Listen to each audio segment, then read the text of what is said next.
اعوذ باللہ من الشیطان الرجیم بسم اللہ الرحمن الرحیم اللہم صلی علی سیدنا و مولانا محمد معدن الجود والکرم وعلی آلہ وبارک وسلم۔ محترم خواتین و حضرات، آپ نے دیکھا ہوگا کچھ لوگوں میں بہت عاجزی ہوتی ہے، بہت سادگی ہوتی ہے، انا نام کی کوئی چیز نہیں ہوتی۔ یہ کرم والے لوگ ہوتے ہیں۔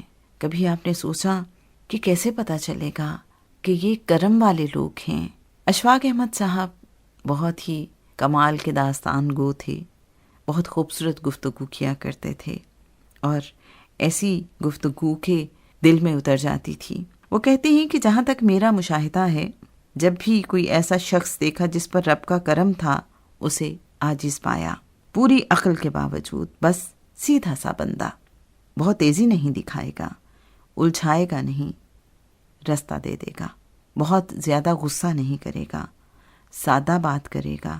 میں نے ہر کرم ہوئے شخص کو مخلص دیکھا، اخلاص والا، غلطی کو مان جاتا ہے، معذرت کر لیتا ہے، سرنڈر کر دیتا ہے۔ جس پر کرم ہوا ہے نا، میں نے اسے دوسروں کے لیے فائدہ مند دیکھا ہے۔ یہ ہو ہی نہیں سکتا کہ آپ کی ذات سے نفع ہو رہا ہو اور اللہ آپ کے لیے کشادگی کو روک دے، وہ اور کرم کرے گا۔ میں نے ہر صاحب کرم کو احسان کرتے دیکھا ہے، حق سے زیادہ دیتا ہے، اس کا درجن 13 کا ہوتا ہے، 12 کا نہیں۔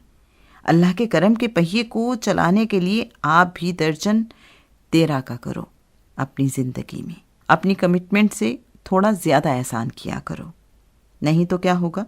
حساب پہ چلو گے تو حساب ہی چلے گا۔ دل کے کنجوس کے لیے کائنات بھی کنجوس ہے، دل کے سخی کے لیے کائنات خزانہ ہے۔ جب زندگی کے معاملات آڑے آ جائیں، سمجھ جاؤ تم نے دوسروں کے معاملات اڑائے ہوئے ہیں۔ آسانیاں دو، آسانیاں ملیں گی۔